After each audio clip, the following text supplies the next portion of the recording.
Rádio e TV Brasil Espírita, iluminando consciências.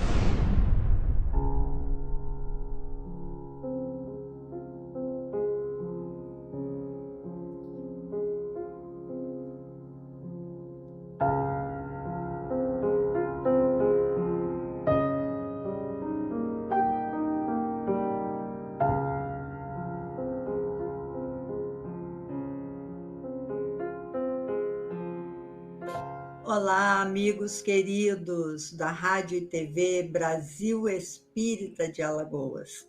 É uma alegria darmos continuidade a este programa Poesia, a Expressão do Ser. Como diz o nosso grande educador Bruno Bettelheim, ele diz que o mais difícil e o mais importante a ser ensinado a um ser humano é o sentido da vida. E nós estamos, meus irmãos, oferecendo a vocês a mão cheias todo o sentido da vida que Jesus nos trouxe para nos libertar das amarras da dor. Então, sejam muito bem-vindos e que Jesus abençoe esse nosso trabalho. Eu vou passar, então, a palavra para o André, que é o nosso coordenador, o nosso convidado mais do que especial, que agora já é parte do programa. Na verdade, ele é o coordenador do programa. Vamos lá, André. Bota o seu direcionamento. Boa noite, Leila. Boa noite, Tereza. Boa noite a todos que estão nos acompanhando nas plataformas. Boa noite a todos que estão nos ouvindo, seja em qualquer lugar desse nosso imenso Brasil, desse nosso imenso planeta, porque já sabemos, né, Tereza? A rádio está avançando além mar, não é isso? Opa, indo para a Índia, gente. Boa noite, queridos ouvintes, boa tarde e um bom início de manhã, seja a hora que você nos ouvir. Vamos lá, André, estamos aqui para mais uma abertura especial e para que a gente aprofunde o nosso conhecimento e que a gente caminhe sempre em direção à luz, não é isso, queridos? Vamos nós. Vamos nós. Bom, retomando a nossa conversa do nosso último encontro, falávamos, né, acompanhando o Evangelho de Jesus, né, o Evangelho segundo o Espiritismo, no capítulo 3º, em que Kardec traz há muitas moradas na casa de meu Pai, né? Jesus nos afirmando isso. Mas, logo na sequência, ele diz assim: não se turbe o vosso coração, crede em Deus, crede também em mim. Essa crença, eu fico pensando, exige de cada um de nós grande esforço? Não. Eu penso que esse carinho, esse amor, esse abraço fraternal que Jesus nos trouxe há 2000 anos, ele é tão envolvente, tão cheio de esperança, que fortalece em cada um de nós a nossa fé. A nossa fé na vida futura. A nossa fé no universo grandioso criado por Deus. A nossa fé no nosso papel diante do planeta, diante da vida, a nossa fé diante do Pai. Por isso, nós vamos dar continuidade ao nosso trabalho, em que nós vamos avançar nas diferentes categorias de mundos habitados, que é o tema, né, o item 3º do capítulo 3º. Nós vamos tratar disso, mas antes disso, nós vamos utilizar uma passagem de Emmanuel, é a nossa proposta, sem trazer Emmanuel, né, para que a gente converse, trate do tema, para que quando chegarmos no Evangelho a gente já está, né, com entendimento fluido. Então, hoje nós vamos trazer uma passagem de Emmanuel sensacional, como todas as passagens dele, né? E que ele, então, nos convida, né? E ele não se exclui, mas ele envolve tanto ele quanto todos nós, e ele diz assim: tenhamos fé. E ele, para desenvolver esta temática, ele busca em João, né, a passagem de Jesus, capítulo 14, versículo 2, em que Jesus diz assim: vou preparar-vos lugar. Certo? Então, Emmanuel vai trabalhar esta passagem de Jesus. E ele, então, diz assim: eu vou aproveitar para a gente projetar. Aqueles que tiverem oportunidade de ver, podem acompanhar, né, o nosso texto aqui junto com a gente, tá ok? Então ele começa da seguinte forma: vou preparar-vos lugar. Jesus, João 14, 2. Sabia o mestre que até a construção do reino divino na terra, quantos o acompanhassem viveriam na condição de desajustados, trabalhando no progresso de todas as criaturas, todavia, sem lugar adequado aos sublimes ideais que entesouram. Efetivamente, o cristão leal, em toda parte, raramente recebe o respeito que lhe é devido. Por destoar quase sempre da coletividade, ainda não completamente cristianizada, sofre a descaridosa opinião de muitos. Se exercita a humanidade, é tido à conta de covarde. Se adota a vida simples, é acusado pelo delito de relaxamento. Se busca ser bondoso, é categorizado por tolo. Se administra dignamente, é julgado orgulhoso. Se obedece quanto é justo, é considerado servil. Se usa a tolerância, é visto por incompetente. Se mobiliza a energia, é conhecido por cruel. Se trabalha devotado, é interpretado por vaidoso. Se procura melhorar-se, assumindo responsabilidades no esforço intensivo das boas obras ou das preleções consoladoras, é indicado por fingido. Se tenta ajudar ao próximo, abeirando-se da multidão, com os seus gestos de bondade espontânea, muitas vezes é taxado de personalista e oportunista, atento aos interesses próprios. Apesar de semelhantes conflitos, porém, prossigamos agindo e servindo em nome do Senhor, reconhecendo que o domicílio de seus seguidores não se ergue sobre o chão do mundo, prometeu Jesus que lhes prepararia lugar na vida mais alta. Continuemos, pois, trabalhando com duplicado fervor na sementeira do bem, à maneira de servidores provisoriamente distanciados do verdadeiro lar. Há muitas moradas na casa do Pai, e o Cristo segue servindo adiante de nós. Tenhamos fé. Então, meus irmãos, essa é a nossa página da noite de hoje. Tá certo? Essa é a nossa página. Antes da gente marcar alguma coisa, Leila, gostaria de pontuar alguma frase aqui do nosso texto para a gente conversar? Eu adorei, porque Emmanuel diz, eu fiz assim um resuminho, quando ele diz, o cristão leal busca ser humilde, adotar uma vida simples, busca ser bondoso, ser justo, tolerante, devotado.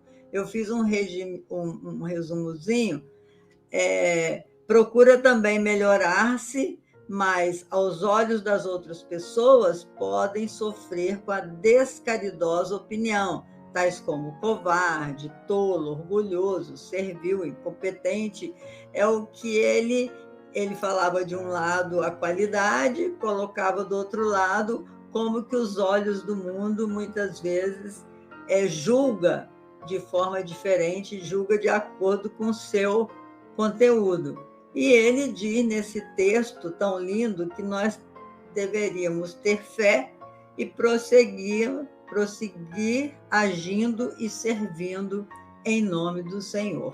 Então, é uma página assim, muito poética, muito linda. Me fez lembrar até uma poesia de Olavo Bilac, não sei se você conhece, que chama Via Láctea. Porque Olavo Bilac, ele diz assim: ora direis, ouvir estrelas, certo perdeste o senso. Eu vos direi, no entanto, que para ouvi-las, muita vez desperto e abro as janelas, pálido de espanto. E conversamos toda noite enquanto a Via Láctea, como um palho aberto, cintila. E ao vir o sol, saudoso e em pranto, ainda as procuro pelo céu deserto. Direis então, tresloucado amigo, o que conversas com ela? Que sentido tem o que dizem quando estão contigo? E eu vos direi, amai para entendê-las, pois só quem ama pode ter ouvidos, capaz de ouvir e de entender estrelas. Não sei, me veio um poema aqui exatamente por essa loucura que a gente tem de saber de todas essas moradas à nossa disposição e a gente ficar sonhando, olhando as estrelas. Quando eu era jovem, eu e a minha irmã, a gente saía da faculdade à noite, a gente deitava no gramado na nossa casa e nós ficávamos falando poesia e olhando as estrelas, porque era uma forma da gente sair um pouco, né, da dureza da nossa vida, que a gente, para estudar, tinha que trabalhar muito. Então, a gente chegava em casa, precisava da mamãe chegar na janela e dizer assim: Leila, vocês não vão dormir, não? Amanhã vocês vão sair 6 horas da manhã. Mas a gente tinha necessidade de olhar as estrelas, né? É a necessidade que eu estou sentindo agora com um texto tão lindo, de soltar essa vontade de sair de mim mesma e encontrar as estrelas. E é lindo quando Bilac termina o verso dizendo: só quem ama tem ouvidos capaz de ouvir e de entender estrelas. Isso é o amor do Cristo na nossa vida, né? Olha, não podemos deixar, né, Tereza, de dizer que é um privilégio, né, ouvir Olavo Bilac pela voz suave, né, da Leila. Rouca, né? Nossa poetisa, Leila é uma poetisa maravilhosa. Oportunidade ímpar, né? Assim, poucas pessoas têm a memória, o domínio não só de fazer, mas também de recitar de forma tão bela, né? A Obrigada. Poesia. Obrigado. O seu texto nos inspirou. Bom, na sequência aqui, no texto que a gente estudou, a gente observa que Emmanuel, e eu gosto muito de lembrar disso, né? Emmanuel, ele, vamos dizer assim, o que seria da luz se não houvesse a escuridão? Ele utiliza o conceito contraditório de tal maneira que reforça o positivo, né? Uhum. Se ele simplesmente dissesse humilde, vida simples, bondoso, talvez a gente não valorizasse todos essas qualidades, né? Essas virtudes. Se ele não colocasse humilde, cuidado que você vai ser chamado de covarde. Então ele faz com que a gente venha para o ponto de equilíbrio e entenda com clareza qual a conduta que nós temos que adotar. Não é isso, até porque, né, Nanda? Até porque a gente pode se perguntar mesmo: será que eu estou sendo humilde ou estou sendo covarde? Isso. Às vezes, você, atrás de uma humildade, você está escondendo uma deficiência, uma falta de coragem mesmo. Dessa passagem, Tereza, alguma coisa aqui desses dois Olha, cenários aqui pintados? olha só. O que mais me chama a atenção? Se obedece, não, se administra dignamente, é julgado orgulhoso. Se trabalha devotado, é interpretado por vaidoso. Orgulho e vaidade, algo a ser difícil de domar nos seres humanos. É o que me toca muito, porque a gente esquece que o problema maior é da alma, né? Para o contrário do bem para o mal está no problema da alma que cada um traz consigo. A verdade bendita é essa. E por muitas vezes o acúmulo de conhecimento, se você não direcionar para que seja usufruído por muitos, vai te tornar o quê? Um detentor de algo que não tem utilidade nesse caminho de iluminação espiritual, né? Então, vaidade e orgulho, para mim, eu acho que é algo a ser conquistado ao longo da minha caminhada, porque às vezes, não, na maioria das vezes, quando a gente se sente atingido por algo que nos deixou magoado, foi o quê? O teu orgulho, o teu ego, né? Isso não é nada mais do que um ego exacerbado, sim. E eu acho que isso nos chama a prestar atenção muito em atitudes que tenhamos com as atividades que a gente executa no nosso dia a dia, até para ver se estamos melhores do que ontem, né? Aquela velha coisa que a gente sabe que Santo Agostinho fala, que você, ao dormir, antes de fechar os olhos, se lembre das suas atividades feitas no teu dia e veja o que conquistastes ou não. Isso é muito bom, esse balanço, até para a tua balança de vida chegar a um equilíbrio algum dia, não digo agora, algum dia, porque são vários itens a serem conquistados, mobilizados e trabalhados dentro de cada um de nós. Isso me chamou muita atenção para pensar. Bom, pessoal, chega aquele momento em que eu preciso puxar algumas questões aqui desse texto fantástico. Primeiramente, quando Emmanuel inicia o texto, eu vou aqui mostrar, né? Tenhamos fé. Para quem que Emmanuel está falando isso? Para aquele que não tem fé? Por incrível que pareça, o texto vai se direcionar para o cristão leal. Então, observem que ele está chamando atenção, não chamando atenção no sentido de cobrar, mas de relembrar. Ele dizendo, tenhamos fé, cristão leal. Porque o que você vai enfrentar não é diferente do que o próprio Cristo enfrentou. Muitas vezes, aqui vale ressaltar, o indivíduo que começa no trabalho do Cristo tem uma certa expectativa, e muitas vezes equivocada, de que ele vai ter uma vida fácil. Ele vai dizer, nossa, logo eu, que sou um trabalhador do Cristo, adquiri tal mazela? Logo eu, que sou trabalhador do Cristo, estou sendo tido como covarde? Poxa, não era para eu ser, vamos dizer assim, a minha trajetória facilitada? Muitas vezes nós queremos indultos durante a encarnação porque buscamos um rótulo. E isso, na verdade, é até um certo egoísmo da nossa parte, porque muitas vezes queremos trabalhamos para adquirir benesses, queremos adquirir certas facilidades, e a coisa não é assim.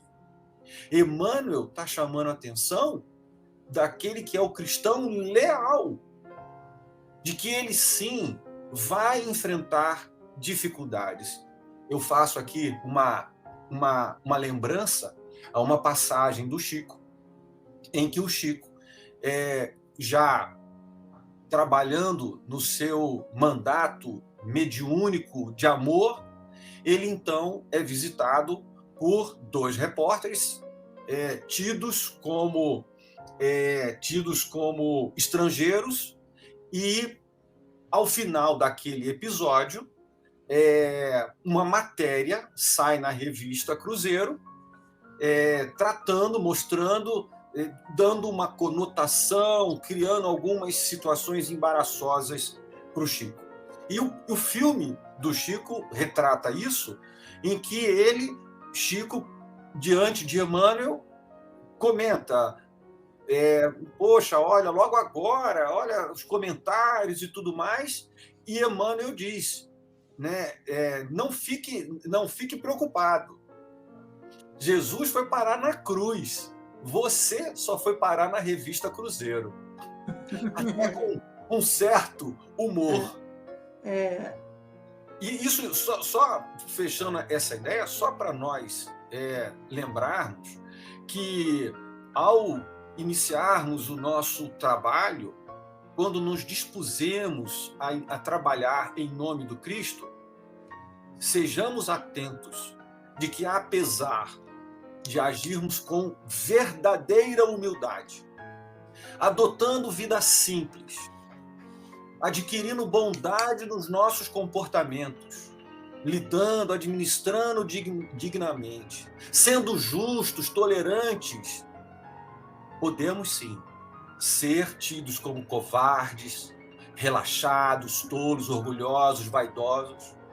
E isso não será para nós uma novidade, porque até Emmanuel está nos alertando: olha, é o que vai acontecer. Mas não se turbe o vosso coração. E aí vem a parte aqui belíssima, né? Quando ele, no final, ele diz assim: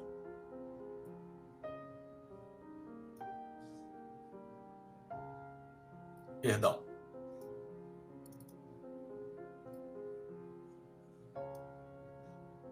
André, você sabe que esse texto aí em cima também, eu acho que ele não só nos adverte com relação à censura dos outros do lado de fora, mas também a uma censura íntima que a gente tem que fazer.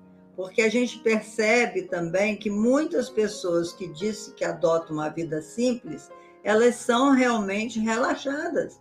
Elas são uma pessoa que não liga, entendeu? E fala: não, mas eu gosto de uma vida simples. Mas eu acho que ele nos adverte também que o contraponto a gente deve fazer dentro de nós mesmos. Se mobiliza a energia, é conhecido por cruel.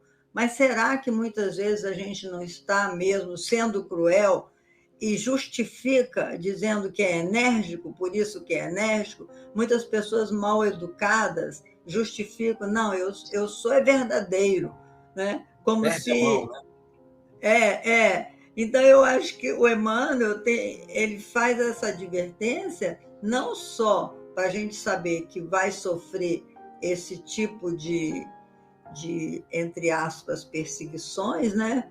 Mas também que a gente tenha que examinar realmente o porquê dos nossos atos. Se obedece quando é justo, é considerado servil. Será que realmente a gente não está sendo servil? Não é? Ele faz um contraponto que é para a gente pensar realmente nas nossas atitudes. E buscar o equilíbrio, sem jamais esquecer, como eu marquei aqui no finalzinho em verde, dizendo o seguinte: olha, se o cristão leal, né? Olhando aqui, ó, lá no início, ó, se o cristão leal entende e dosa e compreende o desafio de ser cristão, tenha fé que há muitas moradas na casa do meu Pai. Vou preparar-vos lugar, porque afinal o domicílio de seus seguidores não se ergue sobre o chão do mundo. Foi o que Jesus nos prometeu, dizendo que vai preparar lugar na vida mais alta. Então é entender o verdadeiro sentido de moradas, que há moradas, que nessas moradas Jesus prepara o lugar. No programa anterior falamos bastante sobre isso, e de que não teremos lugar no mundo, porque certamente teremos muitas críticas que vão nos assolar, tá certo? Então aqui está talvez uma das grandes conexões que esse texto nos traz, mostrando que o verdadeiro cristão, o cristão leal, mantém a fé na vida futura, que é lá a morada dos espíritos na vida maior. Vamos lá, Tereza? Vamos lá, vamos agir e servir em nome do Senhor. É essa, né, a grande lição de tudo isso. É vigiar e orar sempre, meus irmãos. Aqui não tem recreio. Aqui a lição é árdua, prestem atenção. Ninguém veio à Terra para fazer recreação, não. A gente até brinca, né? Mas a recreação, aqui cada minuto é bem precioso. E sobre quando você isso, toma... Não, sobre isso, eu acho interessante que a pesquisa da minha irmã Dalva, ela pesquisou que o Evangelho de Jesus repete 100 vezes a palavra alegria. E as pessoas têm alegria como euforia, como esse estado de, sei lá, de deixar fazer, né? de olhar as coisas com um otimismo exagerado, mas não, é alegria no sentido de gratidão, é essa alegria de saber que está na vida e que tem um propósito na vida. E isso o Evangelho de Jesus traz, que a gente pensa que é só dor, só sofrimento, só cruz. Ao contrário, o Evangelho de Jesus é alegria. Só para fazer completar o que você está dizendo aí. Verdade. Antes da gente passar para o texto do Evangelho, eu marquei aqui uma passagem, né, em amarelo, que diz assim: servidores provisoriamente distanciados do verdadeiro lar. Alguém gostaria de comentar essa passagem? É o nosso caso. Estamos, por hora, afastados do verdadeiro lar, né? O nosso lar é lá, não cá. Cá estamos apenas de passagem. E é a essa dicotomia gerada dentro de cada um é que cria o quê? O medo, né? Morrer, eu vou morrer. Não, a gente vai nascer lá também. Então, se a gente começa a ter esse diferencial dentro de nós, a gratidão se faz, como a Lelinha acaba de falar, e a felicidade se torna o quê? Um estado de espírito, apesar de todas as agruras que vierem, né? Nos visitar. Porque estamos aqui, é para isso mesmo. É para a gente estar com coragem no confronto e no embate ao que nos faz mal e que a gente se doe para o bem. É isso aí. Nossa casa é lá, tá, pessoal? Não é aqui na Barra da Tijuca, não é nas Alagoas, que é um lugar lindo, maravilhoso.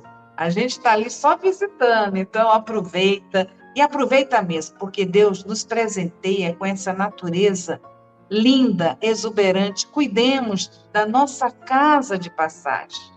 Isso também é muito, sabe, enriquecedor para que a gente possa crescer. E o planeta, a nossa casa, a Terra, ela precisa de nós. a gente tem que fazer por onde também. Então, falar de Jesus, trabalhar para Jesus, é trabalhar também nessa salvaguarda da terra. A gente tem que resgatar, resguardar e agradecer. É a gratidão, é a palavra da felicidade. Eu vou pegar aqui esse pedacinho aqui, o há muitas moradas na casa do Pai, e vou propor aqui para nós uma reflexão. Eu vou até aproveitar e vou anotar aqui, tá? A gente vai anotando aqui para a gente não se perder. Quando se trata das moradas na casa do Pai. Quando eu era mais novo, eu me perguntava assim: há muitas moradas na casa do Pai.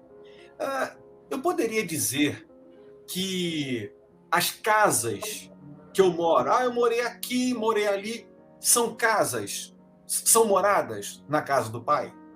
As casas terrenas são moradas da casa do Pai? Poderia dizer que são?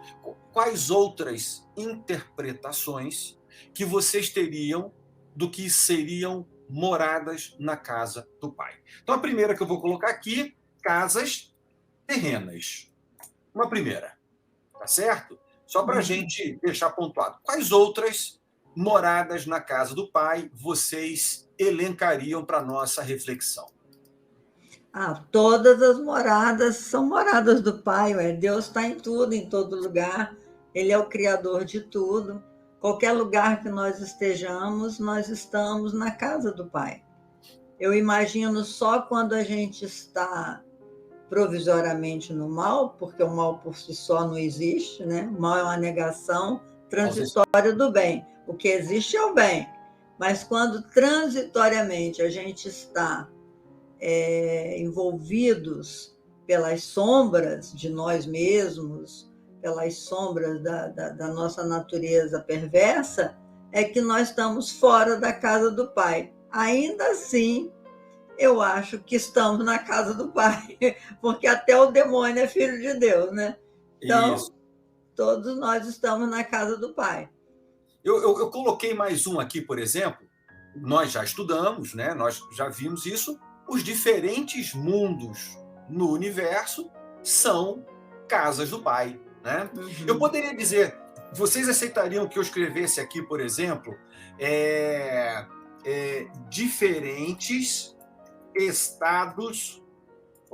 diferentes estados da erraticidade seriam morados na casa do Pai. Seriam morados na casa do Pai.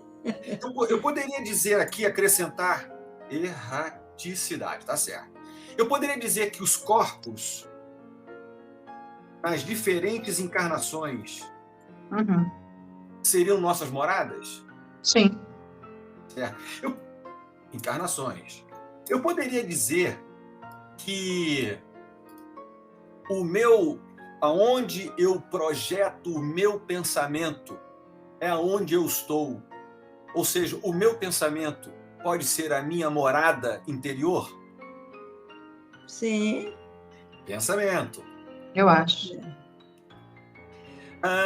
Que mais seriam consideradas moradas nesse contexto que a gente tem? Só para a gente ter uma noção de que quando Jesus fala há muitas moradas, existem desde as moradas físicas, a morada corpo e a morada mente.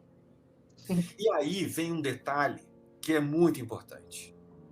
Muitas vezes, negligenciando a dádiva divina, nós não cuidamos adequadamente da nossa morada. Então, muitas vezes, negligenciamos o nosso cuidado do corpo, que é a morada do espírito no período da encarnação. Então, nós temos que cuidar da casa, limpar a casa, né? Minha esposa aqui não posso deixar a casa desarrumada. É a nossa morada. Temos que cuidar desta morada que nós, né, pelo trabalho, pela bondade de Deus, nós adquirimos. Temos que cuidar da morada corpo e temos que cuidar da morada mente. Porque, acima de tudo, é essa morada mente que vai determinar a morada que nós vamos ocupar quando desencarnarmos. Ok? Então, cuidemos do nosso pensamento. Cuidemos do nosso corpo. Cuidemos da nossa casa. Cuidemos do nosso planeta. Cuidemos, e eu até extrapolando, né? Eu me permitam aqui uma extrapolação, eu digo o seguinte, que a minha vida, a minha interação com as pessoas ao meu redor, esta interação cria no pensamento das pessoas uma projeção daquilo que eu faço, daquilo que eu atuo. Então eu costumo dizer assim, eu preciso cuidar da morada que eu construí no pensamento das pessoas que eu amo, tratando delas com absoluto respeito e carinho, porque de alguma forma eu moro no seu coração, eu moro no seu pensamento, e eu preciso cuidar da mesma forma de como eu lido com as pessoas, porque se eu for morar lá, eu não quero que ela me pegue no pensamento e me jogue numa morada despreparada. Eu quero morar bem até na mente, no pensamento, no coração das pessoas que estão ao meu redor. Esta reflexão, ela está absolutamente associada à nossa relação com o próximo. Ela está diretamente ligada à empatia, a como eu projeto dentro das pessoas a morada da minha mente. Então vejam que a gente se multiplica em moradas. Porque aquela passagem, né, do livro Nosso Lar, em que André Luiz, já em Nosso Lar, percebe que uma senhora rezou por ele, fez uma oração por ele após o seu desencarne. Isso significa dizer que ele morava cuidadosamente no imaginário, no pensamento daquela senhora. Então, vejamos que, no sentido lato, quando Jesus afirma, Jesus ele não questiona, ele afirma: existem muitas moradas na casa do Pai. Tá certo? E nós não podemos ser negligentes, descuidadosos. Temos sim que cuidar adequadamente de todas essas moradas. Isso porque este comportamento, este cuidado, esta fraternidade, este amor ao próximo é exatamente a chave que vai abrir a porta da morada que nós vamos ocupar na vida maior. Ok? Só para a gente fazer aqui uma reflexão mais, né, mais filosófica, mas também sentimental acerca de há muitas moradas na casa do Pai. Ok? Hermínio Miranda, não sei se você conheceu, eu conheci muito Hermínio, ele tinha uma frase que ele sempre me dizia, ele dizia assim: Leila, não se toca numa flor sem incomodar as estrelas, porque todos nós estamos interligados, quer queiramos ou não. Por isso tem uma frase de Emmanuel também, que eu gosto muito, que ele diz: quando um homem cai, a humanidade cai com ele. E quando o homem se levanta, a humanidade levanta com ele.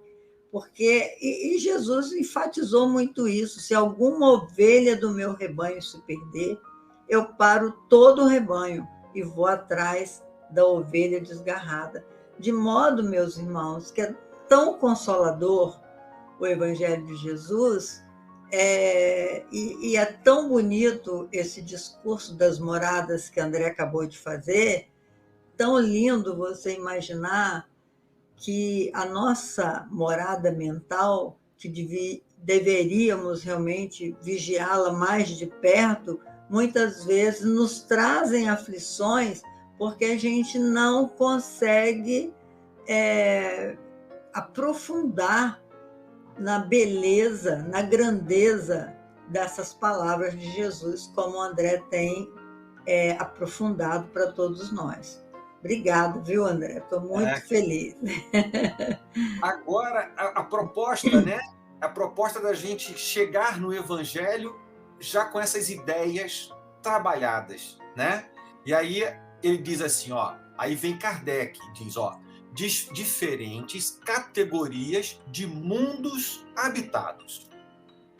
Do ensino dado pelos espíritos, resulta que muito diferentes umas das outras são as condições dos mundos, quanto ao grau de adiantamento ou de inferioridade dos seus habitantes.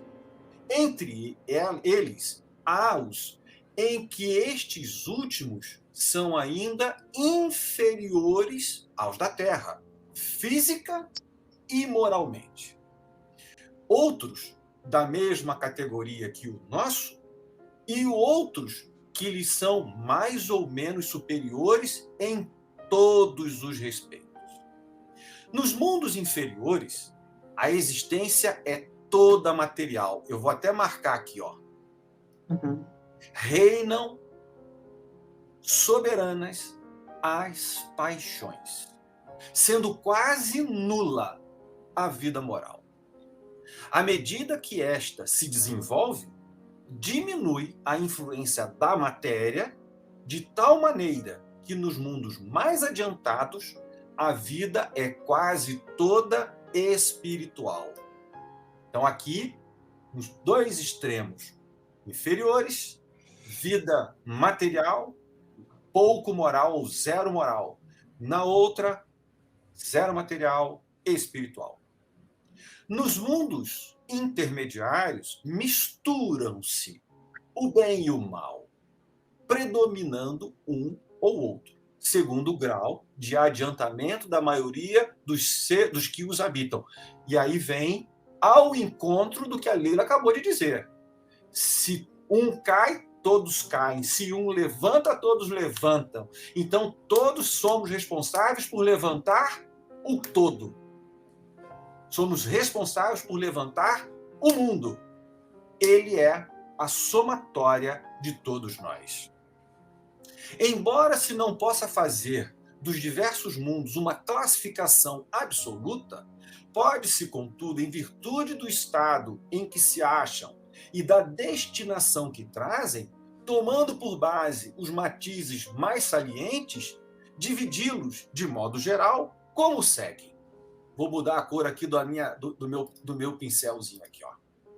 Mundos primitivos, destinados às primeiras encarnações da alma humana.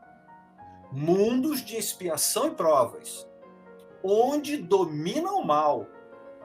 Mundos de regeneração, nos quais as almas que ainda têm o que expiar aurem novas forças, repousando. Só um minutinho. Opa. Repousando das fadigas da luta, repousando das fadigas da luta, da luta. Mundos ditosos, onde o bem sobrepuja o mal. Mundos celestes ou divinos, habitações de espíritos depurados, onde exclusivamente reina o bem. a Terra pertence à categoria Expiações e provas. expiação e provas. Razão porque aí vive o homem a braços com tantas misérias. Então, aqui, o panorama dos diferentes mundos, né, que existem está bem claro. O que já existe para trás, onde estamos chegando, que são os de regeneração, e o que nós almejamos, que são os mundos ditosos, celestes e divinos. Tá certo? Então, aqui a gente tem uma noção, e aqui vem um detalhe, talvez realista, que é, ainda na Terra, predomina o mal.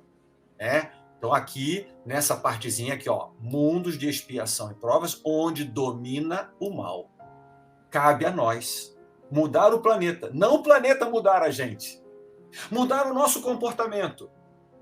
Fazer com que a cada dia o bem predomine nas nossas ações sobre o mal que ainda persiste. E com isso a gente muda a nós mesmos, aos nossos, pelo exemplo, sem violência, aos que nos rodeiam, as cidades, os países, o planeta como um todo. Os espíritos que encarnam em um mundo não se acham a ele presos indefinidamente. Não existem, né, provas eternas, não existem penas eternas.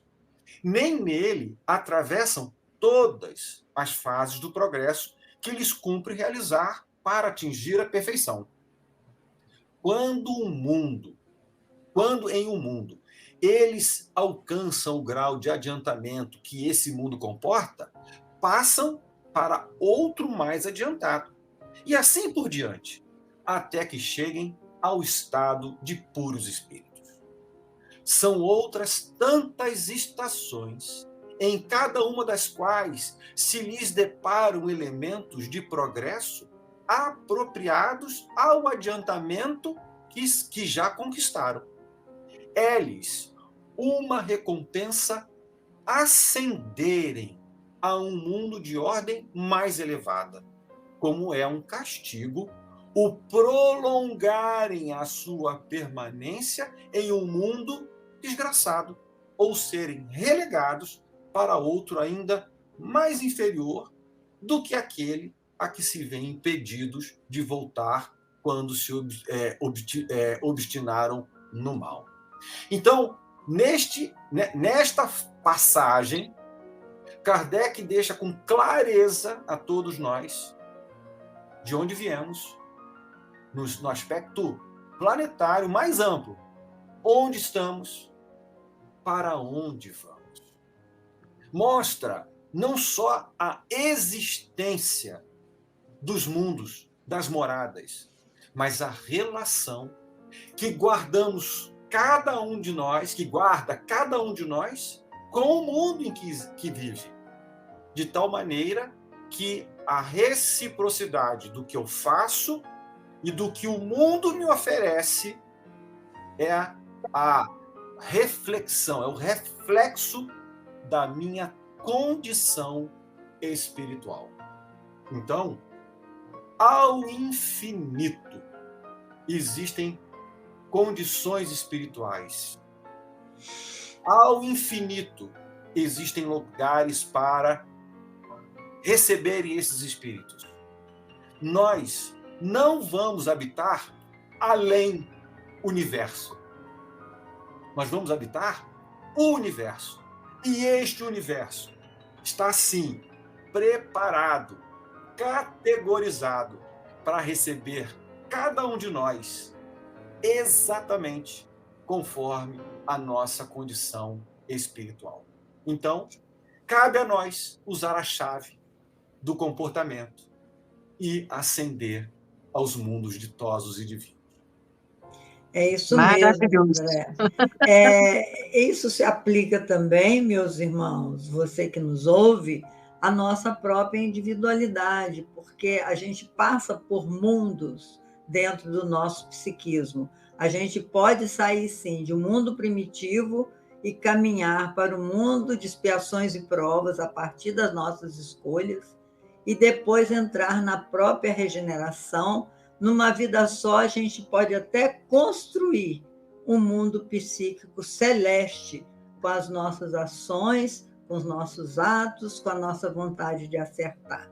Certa feita, meu pai me mandou uma mensagem mediúnica que me sensibilizou muito. Ele falou para mim: minha filha, os espíritos superiores não estão nem aí para os seus erros, porque eles sabem que você vai errar, mas eles aplaudem de pé cada acerto que você faz. Então, assim, isso assim, é de um consolo você saber que a gente vai errar, porque ninguém ainda tem muitas conquistas, né? Como diz Pablo Neruda, quem pensa que nunca errou já morreu e não sabe. Todos nós vamos errar, mas o importante não é estacionar no erro e não fazer minha culpa e nem ficar cheio de culpa, mas dizer, não, eu tenho... Cada dia que amanhece é um dia de renovação, de reinício, para eu construir um mundo íntimo melhor, para que a humanidade toda melhore comigo, né? Assim, então, meus irmãos, muito obrigado pela presença de vocês. Vou me despedir, depois vocês se despedem. É uma alegria, uma honra estar nessa rádio de iluminar consciências. Muito obrigado pela oportunidade e agora, principalmente, por essa grande aquisição que essa rádio conseguiu, que é o nosso grande professor aqui, André Luiz. Muito obrigado. Até o nosso próximo encontro, se Deus quiser, e passamos a palavra para os dois se despedirem. Queridos ouvintes, lembre-se, como disse Jesus, o reino de Deus está dentro de vós. Vamos fazer essas conexões de moradas que André Luiz tão bem nos elucidou e nos fez sonhar. Quer dizer, a gente fez uma conexão, vamos aproveitar e descobrir o reino de Deus que habita em vós, para que podemos também habitar na casa do Pai. Fiquem com Deus. Muito obrigada por essa grande oportunidade com esses dois irmãos queridos. Então, como eu sempre comento, a questão da esperança. Então, hoje, podemos todos relaxar e descansar. Nós temos lugar. E é Jesus que preparou, está preparando e vem nos buscar para estarmos todos com Ele. Então, vamos dormir tranquilo, vamos acordar com a esperança e continuar trabalhando na obra do bem. Que a todos uma boa noite, muito obrigado, que Jesus esteja com a gente.